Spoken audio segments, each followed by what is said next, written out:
오늘 우리에게 주실 하나님 말씀은 전도서 1장 2절로 4절 우리의 진짜 모습은 무엇인가 하는 제목으로 우리 같이 교독합니다.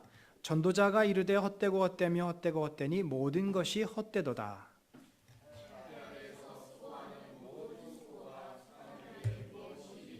같이 읽습니다. 한 세대는 가고 한 세대는 오되 땅은 영원히 있도다. 아멘. 여러분 혹시 이 조각이 누구의 작품인 줄 아십니까? 알베르토 자쿠메티의 걸어가는 사람입니다. 제가 이거를 지난번 봄에 저희 아내하고 정말 피곤한데도 불구하고 꼭 봐야 된다 그래서 가서 봤는데 제 눈이 막 열리는 것 같았습니다. 요거는 이제 사진에서 제가 받은 거고 직접 현장에 가서 보니까 저 작품이 한 2m 정도 되는 키였습니다. 근데 저게 가격을 알고 제가 깜짝 놀랐어요. 3천억이 넘는다고 합니다. 이 자코메티가 사실 어떤 사람인지 저는 몰랐습니다. 왜 이렇게 이 사람의 작품이 비싼 거야 하면서 그 안에 이제 이 사람에 대해서 쭉 출생과 배경과 작품과 쭉 그 설명해 놓은 모든 글을 다 읽었는데 피카소가 현대 이 미술가 중에 가장 거장 아닙니까? 피카소가 유일하게 부러워하고 그 앞에 작아졌던 사람이 바로 자쿠메티입니다. 피카소가 상당히 교만하고 자기보다 뛰어난 미술가는 없다고 스스로 생각했는데 이 자쿠메티 앞에 가면은 이 사람을 시기해서 아주 자쿠메티에 대해서 좋지 않게 얘기하는, 그만큼 이 자쿠메티는 영혼과 예술성을 겸비한 그런 조각가입니다. 그런데 이 사람의 작품이 특징이 있습니다. 멀리 보면은 잘 모르지만 이 사람의 모든 조각에는 저렇게 눈이 살아서 정말 사물을 직접 보는 것 같은 그런 느낌을 줍니다. 사실 이 걸어가는 이 모습은 현대인의 그 내면을 너무나 잘 묘사한 작품이라고 볼 수 있습니다. 저걸 보면은 뭔가 빼빼 마르고 아주 외로운 사람이 급히 어디를 응시하면서 열심히 가는 그 모습, 바로 현대인의 모습인 거죠. 외롭고 쓸쓸하고 그러면서 뭔가 애를 쓰는 저 모습, 급하게 가기 때문에 몸이 앞으로 굽여져 있습니다. 그러면서 뭔가 시선을 어디를 향해서 주목합니다. 뭔가를 쳐다봐요. 퀭한 얼굴 속에서, 그러나 찾을 수 없는 저 모습입니다. 이 사람의 작품을 보면 눈이 정말 살아있는 것 같고 눈을 굉장히 강조해서 그 눈동자가 어디를 뚜렷이 응시하는 그런 작품들이 있습니다. 이 사람은 바로 이 유한한 인생이 영원을 찾아 헤매는 모습을 묘사하려고 한 것이죠. 수고롭고 괴로운 삶에 지친 인생이 영원한 세계를 추구하는 저 눈빛이라는 거예요. 강렬한 눈빛. 자기는 곧 죽을 인생임을 알고 있습니다. 나는 이 땅에서 덧없이 있다가 가버리는 그런 인생이지만 뭔가 영원한 진리, 변하지 않는 그것을 추구하려고 찾으려고 갈망하는 그 눈빛을 자쿠메티가 표현한 거죠. 이 사람의 인생 자체가 그랬어요. 2차 대전 때 그 포탄이 떨어져서 죽어나가는 사람들을 옆에서 보면서 삶이 이렇게 허망하다는 것을 느낍니다. 그러니까 2차 대전에 불란서를 중심으로 일어났던 실존주의 철학의 영향을 받습니다. 그러나 그의 부모님은 개신교도였고 스위스 사람이었습니다. 그래서 그가 뭔가 이 실존주의자들이 말하는 이 찰나적인 삶에서 영원한 세계를 찾고자 찾았는데 결국은 이 사람이 찾지 못하고 쓸쓸하게 병원에서 이 정부의 손을 붙잡고 죽고 맙니다. 여러분, 오늘 우리가 함께 읽어본 이 전도서라고 하는 책은 그 당시에 고대 시대에 솔로몬이라고 하는 위대한 왕, 그는 왕이었지만 또한 철학자였습니다. 인생의 이 내면, 실체를 그가 고민하고 인생의 진짜 모습이 무엇인가?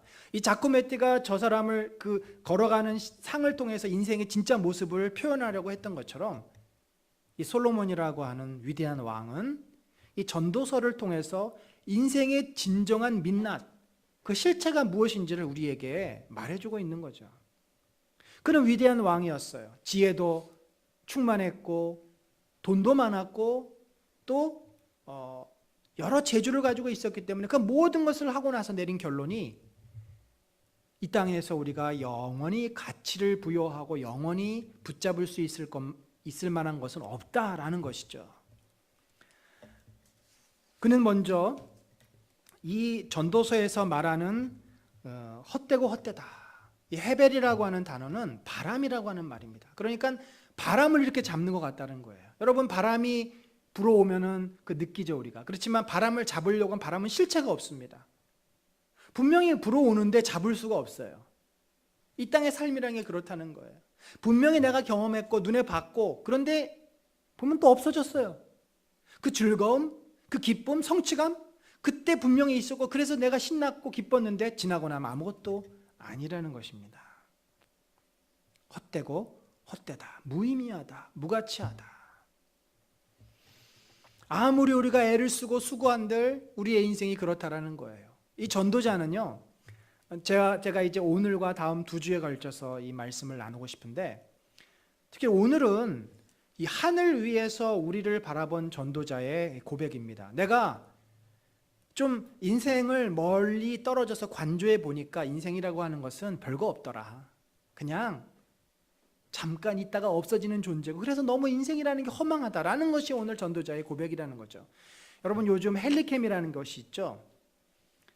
이렇게 카메라를 높은 그 위치에서 아래를 바라보면 얼마나 시야가 넓어집니까? 우리가 평소에는 내 눈높이에서 세상을 보지만 헬리캠으로 세상을 보면은 그렇게 넓고 아주 아름다울 수가 없어요.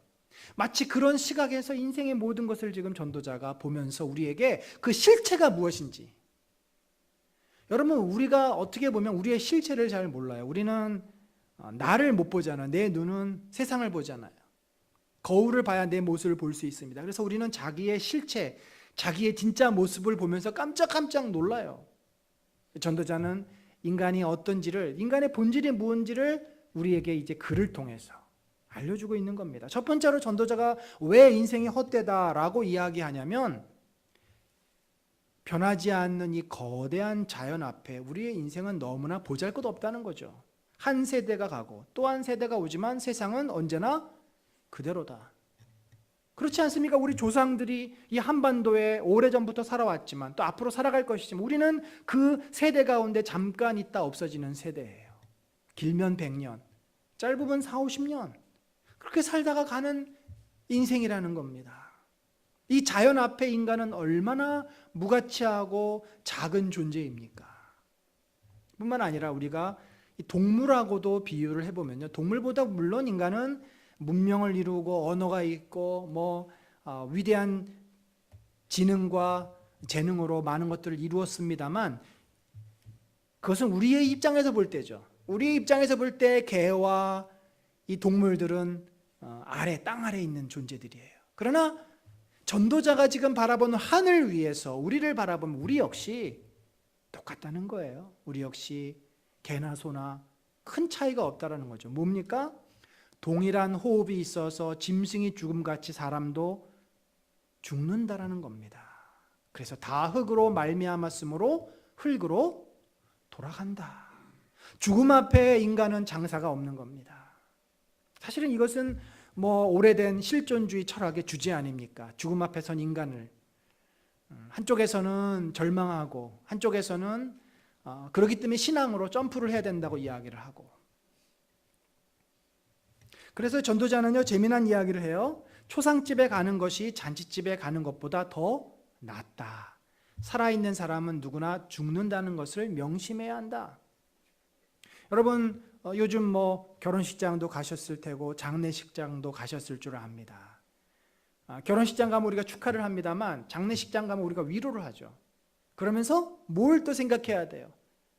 나도 얼마 안 있으면 저 자리에 내 사진이 영정사진으로 놓여 있겠구나. 내 인생에 남아있는 시간이 이제 얼마 없구나. 우리도 똑같이 이렇게 죽음이라고 하는 큰 강물을 건너야 한다는 사실을 그 자리에서 되새기게 되는 겁니다. 전도자는 그래서 인간이 어떤 존재인지를 깨닫고 사는 것이 지혜라고 이야기를 하는 거예요. 여러분, 이렇게 무슨 자연이니 죽음이니 이런 이슈들은 사실 우리하고 좀 거리감이 있습니다만 우리들이 매일매일 살아가면서 부딪히는 문제들이 있어요. 그것이 뭐냐면 요즘 시대가 얼마나 정보가 많이 넘치는 홍수의 시대입니까? 인터넷만 있으면 누구보다도 나는 전문가가 될 수 있어요. 그런데 우리가 착각하는 것이 있습니다. 어설프게 알다 보니까 굉장히 우리가 뭘 많이 아는 것처럼 그래요. 근데 진짜 많이 아는 사람은, 진짜 박사들은 그렇게 고백을 합니다. 내가 이제 뭘 알고 뭘 모르는지를 이제 겨우 알겠다. 그런데 제대로 모르는 사람은 마치 자기가 알고 있는 것으로 세상을 다 이해하는 것처럼 그렇게 생각을 하고 그렇게 남들을 가르치려고 듭니다. 그런데 여기 보니까 뭐래요? 지혜가 많으면 번뇌도 많고 아는 것이 많으면 걱정도 많더라. 좀 알아보니까, 지식이라는 걸 얻어보니까 내가 이렇게 모르는 게 많구나, 이렇게 내가 알 수 없는 게 많구나를 그제서야 깨닫는다라는 거죠. 우리는요, 내가 하나님의 모든 행사를 살펴보니 해 아래에서 행해지는 일을 사람이 능히 알아낼 수 없다. 여러분, 우리가 솔직히 알고 행합니까? 그렇게 하다가 보니까 그렇게 되는 거죠. 제일 어찌 보면은 참 말이 잘 안 되는 게, 의사들이 처방을 할 때 여러분 감으로 처방한다는 거 아십니까? 의사들이 약을 처방하고 환자를 진단할 때 물론 무슨 CT니 뭐니 이런 걸 보고 하지만 대부분은 그들의 경험에 의한 감. 이 약을 써봤다가 이 약이 안 맞으면 저 약을 쓰고, 저 약을 써봤다가 안 맞으면 또 다른 약을 쓰고, 그도 다 안 맞으면 손을 놓는 게 의사들의 삶이에요. 사실 우리가 뭘 다 알아서 하는 게 아니라 그렇게 해보는 겁니다. 우리가 알 수 있는 게 알 수 없는 것보다 극히 작다라는 거죠.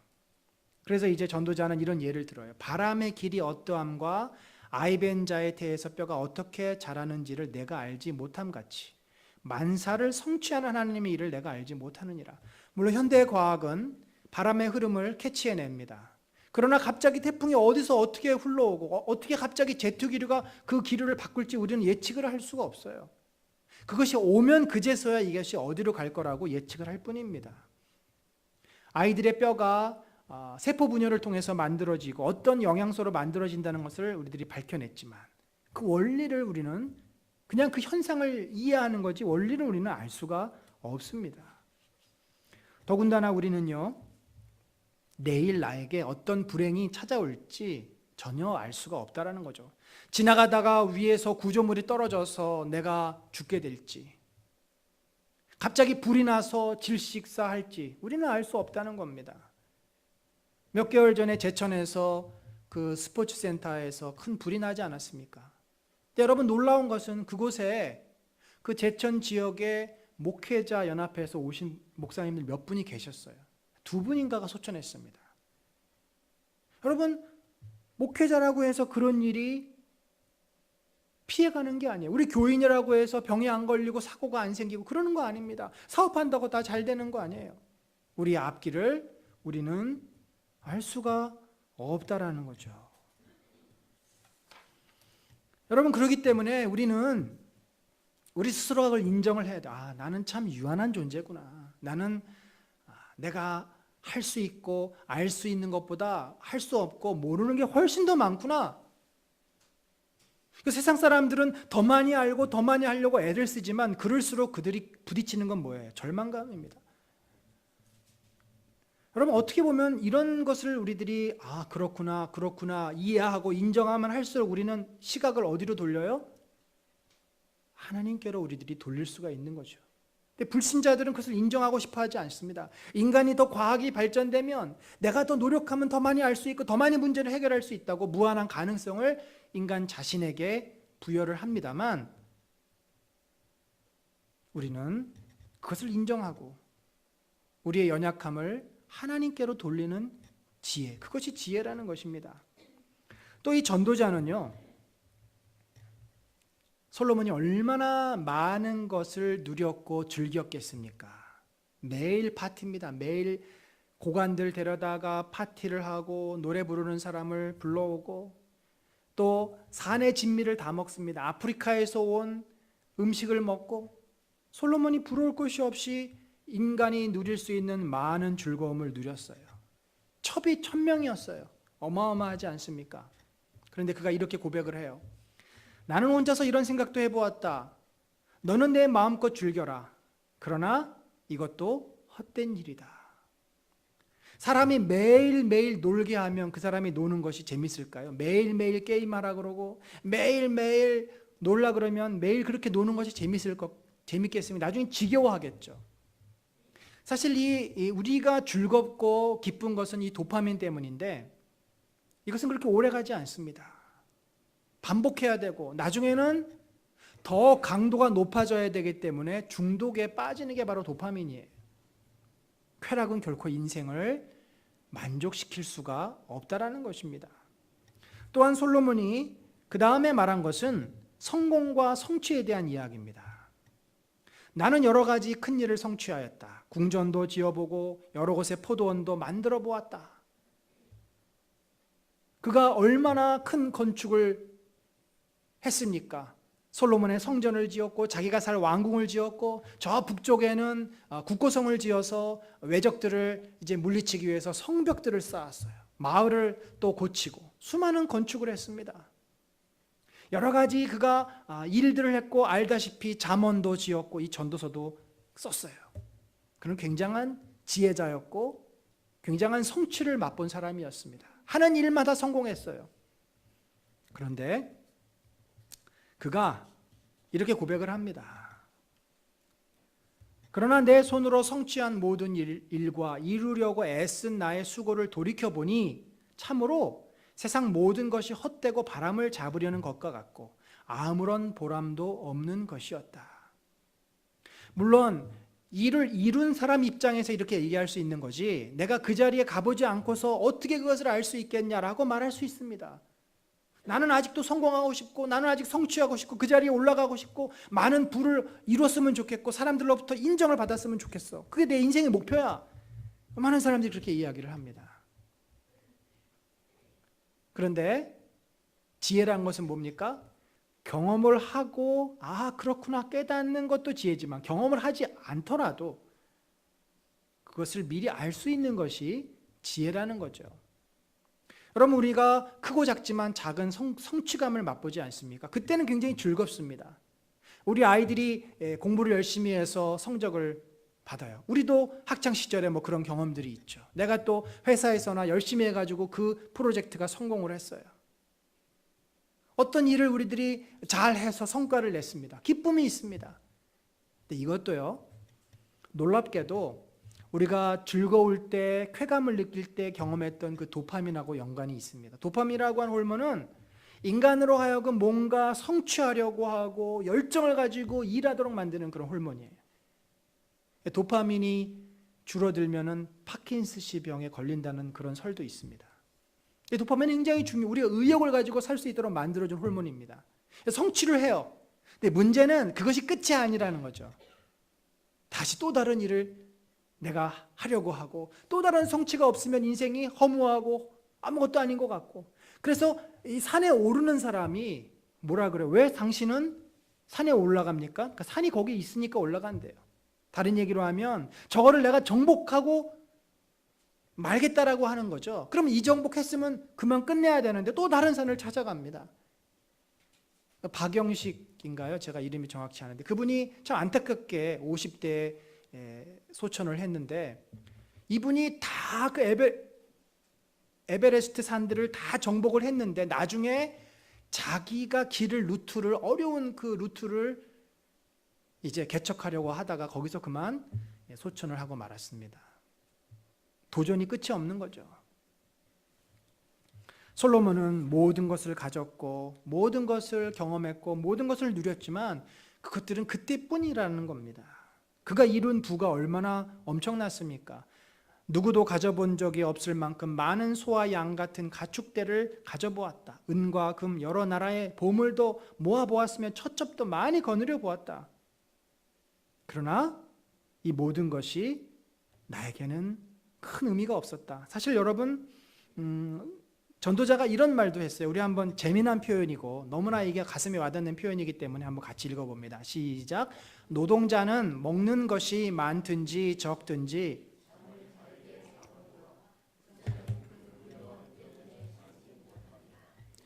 여러분, 노동자는요, 그날 일해서 그날 벌어먹고 사는 사람입니다. 자기가 신경 쓰고 관리할 일이 별로 없어요. 나가서 일해서 일한 대가로 그걸 가지고도 먹고 피곤하니까 자고, 어떻게 보면 삶이 단순하고 단순한 만큼 편합니다. 그런데 부자들은요, 얼마나 가진 게 많아요. 주식을 투자했는데 주식이 또 내려가면 그것 때문에 마음을 졸입니다. 건물을 샀는데 세금이 자꾸 나옵니다. 세금을 어떻게 절세할 것인가 고민을 합니다. 또 회사를 갖고 있는데 회사에서 노동 분쟁이 일어나서 이 문제를 어떻게 해결해야 할지, 자기들이 가지고 있는 모든 것 때문에 매일매일 신경을 쓰고 골치가 아프고 어떻게 해야 될지를 모르다 보니까 깊은 잠을 잘 수가, 머리가 계속 신경을 쓰고 그 문제를 해결하기 위해서 애를 쓰다 보니까 편안하게 잠을 잘 수가 없다는 거예요. 그러니까 어떤 의미에서 적당히 벌고 자기가 편안하게 사는 게 지혜인데, 많은 것을 가지려고 많은 것을 갖다 보니까 그것을 갖고 있는 것 때문에 나에게는 시간적으로도 또 마음도 여러 가지 면에서 오히려 힘든 삶을 살게 된다는 거죠. 제 친구가 그런 고백을 하는 것을 들었습니다. 얼마 전에 그 논현동에 사옥을 지었습니다. 4층짜리 아주 이쁘고 아담한 사옥을 지었는데, 제가 물어보지는 않았지만 아마 한 시가 4, 50억 정도는 되는 것 같아요. 이 친구가 어쨌든 성공했습니다. 남들이 다 부러워하는 뭐 그런 사옥도 있고 뭐 사업체도 잘, 그런데 이런 고백을 해요. 그냥 회사를 때려치고 싶은 적이 한두 번이 아니다는 거죠. 직원들은 늘 나간다 그러죠. 월급도 올려달라 그러죠. 거래처에서는 계속 뒤통수 치죠. 이렇게 자기가 일궈놓은 이것을 유지하고 더 발전시키는 것 자체가 너무나 힘들다는 거예요. 그런데 내가 이 일을 계속하는 것은 하나님께서 나에게 주신 사명이 있기 때문이다. 그러면서 그 친구가 자기가 섬기는 북한 선교하시는 분, 북한에 지금 평양에 과학기술대학이라는 대학이 있습니다. 근데 그전 교회에서 알던 집사님인데, 이분이 이제 미국에서 어떤 루트를 통해서 그 평양 과기대 관리하는 사람으로 들어가 있어요. 이분을 뒤에서 이렇게 재정적으로 서포트하는 일.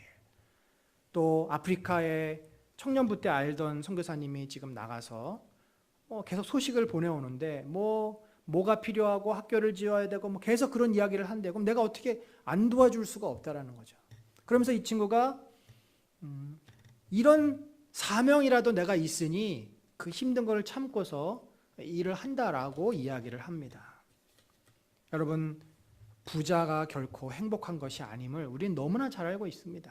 한진 일가의 모습을 보면서 그 재벌만 그러겠습니까?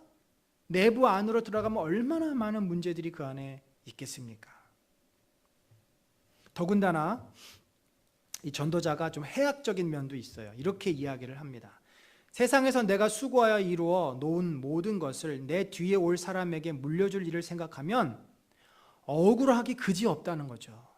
뒤에 올 사람이 슬기로운지 어리석은지 누가 안단 말인가? 세상에서 내가 수고를 마다하지 않고 이루어 놓은 모든 것을 그에게 물려주어야 하다니 이 수고도 헛되다. 실제로 솔로몬이 자기가 세운 왕궁, 자기가 세운 성전, 이런 모든 것을 어떻게 됐어요? 그 아들 르호보암이 홀딱 날려먹습니다. 나라를 두 쪽으로 쪼개버리고 그 백성들을 막 모질게 대하고 착취하고 이러다가 사람 떠나 결국은 그가 망하지 않습니까? 여러분, 우리는 이렇게 노력하고 애를 쓰지만 결국 그것이 우리에게 진정한 만족을 주지 못한다. 그러면서 이렇게 사는 사람도 있어요. 정직하고 진실하게, 특별히 우리 신앙인 가운데. 그런데 놀라운 것은 아마도 잠언이 우리에게 지혜를 주고 욥기가 또 우리에게 뭘 가르쳐 주죠?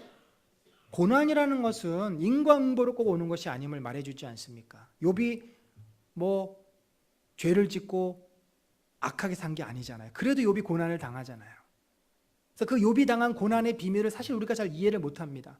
억울한 고난인 것 같고 인과응보의 고난이 아니에요. 원인과 결과를 모르는 고난이에요. 그냥 인생이기 때문에 당하는 고난이에요.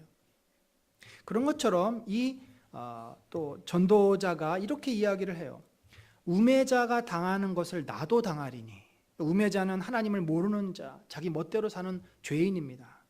내게 지혜가 있었다 한들 내게 무슨 유익이 있으리요. 내가 정말 하나님 말씀대로 살려고 애를 썼지만 그 고난이 나를 피해가지 않더라는 거죠.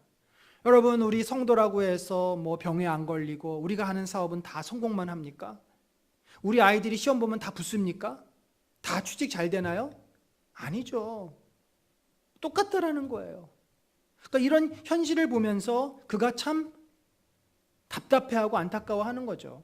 또 이런 표현도 있습니다. 재판하는 곳 거기에도 악이 있고 정의를 행하는 그곳에 악이 있다.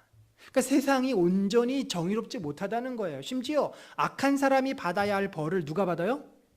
의인이 받는가 하면 이 뒤바뀐 거죠. 피해자와 가해자가 뒤바뀌어 버린 거예요. 교통사고 같은 데서 그런 경우들이 종종 발생을 합니다. 자기가 받아놓고 자기가 피해자라 그래가지고 경찰을 어떻게 구워 삶아서 조서를 뒤집어서 꾸며버리면 제대로 된 그 재판이 이루어지지 않으면 그게 바뀌어지는 거예요. 의인이 받아야 될 보상을 악인이 받는다. 이것을 보고 나 어찌 헛되다고 말하지 않을 수 있겠는가. 오늘 이 전도자는 그러면서 이렇게 이제 결론을 내려요. 빠르다고 해서 달리기에서 이기는 것은 아니며.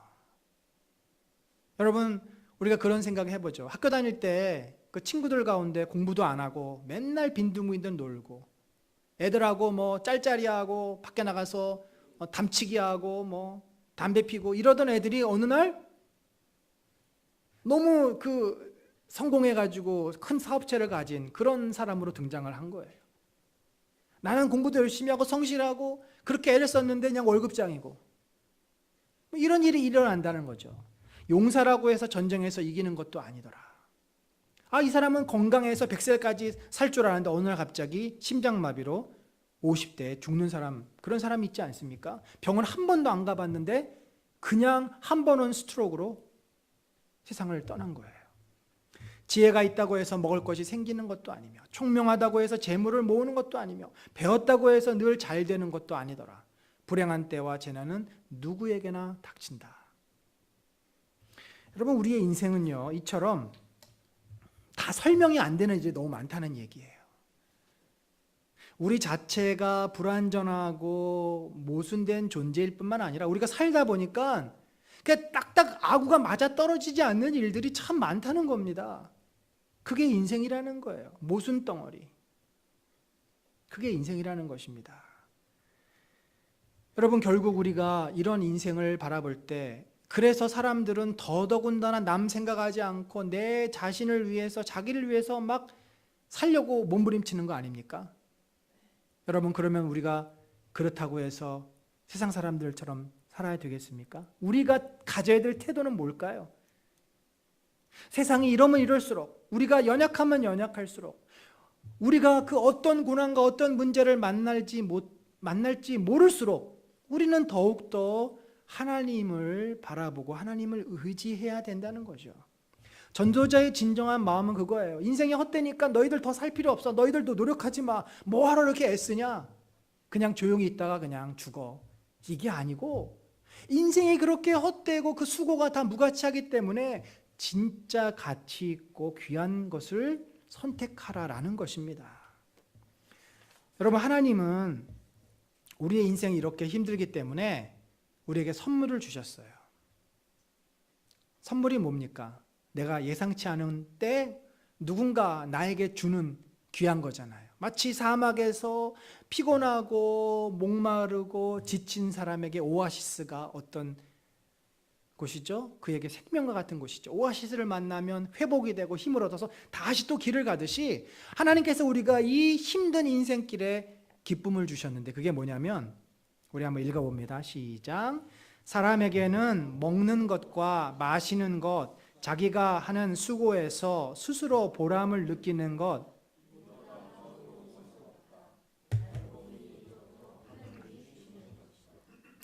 자, 여러분, 우리가요, 정말 이 먹는 것으로 느끼는 기쁨이 큽니다. 맛있는 것, 우리 가족들이 함께 먹으면 그게 그렇게 기쁘고 즐거울 수가 없어요. 또 여러분, 우리가 애쓰고 수고한 일이 잘 됐을 때, 성과가 있을 때 얼마나 거기서 보람을 느낍니까? 그러니까 하나님께서 이런 즐거움들을 분명히 우리에게 주신 거예요. 이게 영원하지는 않지만 이런 즐거움들이 있기 때문에 우리가 이 힘든 세상을 포기하지 않고 살 수가 있다는 거죠. 하나님이 주신 가장 큰 그 기쁨 중에 가정의 기쁨이 있습니다. 우리 9장 9절 한번 읽어봅니다. 시작.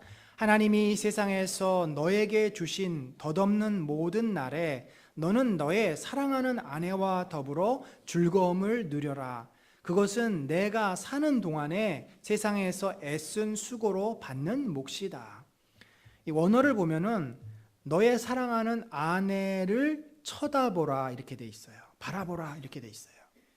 그러니까 그 바라보는 그것이 그에게 기쁨이 되는 거죠. 여러분, 우리 가족을 바라보면, 부모 입장에서 자녀를 바라보고 부부가 서로를 바라보면 마음에 기쁨이 있지 않습니까? 내 사랑하는 사람이고 귀한 사람이고 우리 아이들을 바라보면 기쁨이 있어요. 그것이 즐거운 거예요. 그래서 가족은 같이 살아야 되는 거 아닙니까? 멀리 떨어져 있으면 서로 못 보잖아요. 사랑하는 사람이 멀리 떨어져서 연애한다. 그건 괴로운 일 아닙니까? 함께 있어야 되잖아요. 서로 바라보고 서로 이야기하고 서로 맛있는 것을 먹고 서로 함께하고 하나님이 우리에게 주신 이 현재의 기쁨이에요. 그래서 여러분, 가정이라고 하는 건요, 항상 현재가 중요합니다. 물론 내일을 위해서 준비하고 뭐 여러 가지를 노력하는 것도 귀하지만 현재가 없으면 내일도 없는 거예요. 지금 현재는 서로 남처럼 살아가요. 서로 열심히 일하고 뭐 저축하고 그런데 어느 날 보니까 내일이 기쁜 내일이 옵니까? 내일도 남처럼 돼버리는 거예요. 하나님께서 우리가 이 힘든 세상을 살아갈 때 분명히 선물을 주십니다. 어찌 보면 이것은 영원한 천국, 우리가 하나님께로 갔을 때 영원히 누리게 될 그때의 행복과 기쁨을 잠깐 보여주는 것일 수도 있습니다. 예고편이에요. 그것은 공동체 안에서, 좀 더 확대하면 그겁니다. 공동체 안에서 함께 먹고 함께 누리고 나누는 그 기쁨. 그래서 우리들에게, 이 현대인들에게, 아까 우리 자코메티 그 작품 봤잖아요. 외롭게 혼자서 뭔가를 성취하기 위해서 열심히 달려가는 그 모습. 그러나 그에게 남은 것은 아무것도 없어요. 그래서 우리들에게 가장 귀한 것은 공동체예요. 가족이 귀하고요, 이런 교회 공동체가 귀하고, 이런 공동체가 없으면 우리의 인생은 굉장히 무가치해집니다. 말씀을 맺겠습니다. 전도자의 지혜로부터 우리는 무엇을 깨달아야 할까요? 인생이 헛된데 내가 이 헛된 인생을, 무가치한 인생을 헛살고 괜히 수고해가지고 힘만 빠진, 그렇게 살 필요가 없다라고 여러분 결론을 내리시겠습니까? 아니면 인생이 이렇게 헛되기 때문에 내가 더 소중한 곳으로 내 마음을 쏟고 내 목표를 바꾸고 하나님께로 내 마음을 드리겠다라고 결론을 내리겠습니까? 우리 3장 14절 한번 읽어봅니다. 시작. 하나님께서 행하시는 모든 것은 영원히 있을 것이라. 그 위에 더할 수도 없고 그것에서 덜할 수도 없나니 하나님이 이같이 행하심은 사람들이 그의 앞에서 경외하게 하려 하심인 줄을 내가 알았도다. 사람은요, 유한합니다. 하나님처럼 영원하지 않아요. 그래서 우리가 그 영원한 부를 소망하며 갈망하는 마음을 갖고 있습니다. 칼빈은 이것을 종교의 씨앗이라 그래요. 그래서 영원한 것을 소망하는 마음, 그 영원한 존재가 바로 하나님이고, 그래서 그분을 만나고 그분을 기억하고 그분을 경외하라는 거죠. 우리 권사님이 이런 말씀을 하셨습니다. 우리가 하나님을 향해서 마음을 쏟아야 되고 하나님께 집착해야 되는데 하나님 외에 너무나 많은 것에 우리의 마음을 쏟고 있어요. 여러분, 당장 내가 해결해야 될 내 일, 잘 키우고 싶은 우리 아이들, 또 내가 벌어야 될 내 어떤 사업체, 뭐 여러 가지 일에 우리가 마음을 쏟고 있습니다만 그 마지막이 어떠할 거라는 것을 늘 생각을 하고 최선을 다해야 되겠지만 이 전도자의 말씀 앞에 섰을 때 우리의 마음의 태도는 좀 지혜를 가져라는, 어떤 지혜입니까? 한 걸음 물러서라는 거죠. 집착하지 말라는 것입니다. 여러분, 부모가 자식을 그렇게 애지중지 키워서 결국은 나중에 결혼을 시켜서 떠나보내면 내 손안의 자식이 아니에요. 남의 자식이 됩니다. 내 손안의 자식이 아니에요. 바람처럼 사라지고 없어지는 거예요. 사업체도 내가 키워서 결국은 나중에 내 것이 안 됩니다. 그래서 우리가 이 땅의 삶에 집착하지 말고 하나님께 우리의 마음을 쏟는 것이 지혜라는 것입니다. 사랑하는 성도 여러분, 우리의 마음에 무엇이 가득 차 있습니까? 여러분이 붙잡고 바라보고 의지하고 있는 것이 어느 순간 아무것도 아닌 때가 옵니다. 아이들이 전부인 것 같은데 어느 순간 아이들이 전부가 아니라는 것을 알게 돼요. 내 일이 전부인 것 같은데 내 일이 전부가 아니라는 것을 알게 돼요. 내가 꿈꾸고 내가 소망하는 인생도 그 자리에 가보면 아무것도 아니에요. 결국 우리에게 영원하고 우리에게 계속 남아있는 것은 하나님밖에 계시지 않습니다. 하나님 안에서 나를 바라보고 하나님 안에서 내 인생을 바라보고 하나님 안에서 내 가정을 바라봤을 때 그것이 영원해지는 겁니다. 하나님이 빠져버리면 모든 것은 이따가 없어져 버리는 거예요. 그것이 우리 오늘 이 전도자가 우리에게 말씀해주고 있는 놀라운 지혜입니다. 주님 안에서 나를 바라보시고 내 가정을 바라보시고 내 삶을 바라보는 지혜로운 저와 여러분 되시기를 간절히 축원합니다. 우리 같이 한번 일어나셔서 이 찬양 부르고 축도로 예배 마칩니다. 예수가 함께 계시니 1절, 4절 우리 같이 부르겠습니다.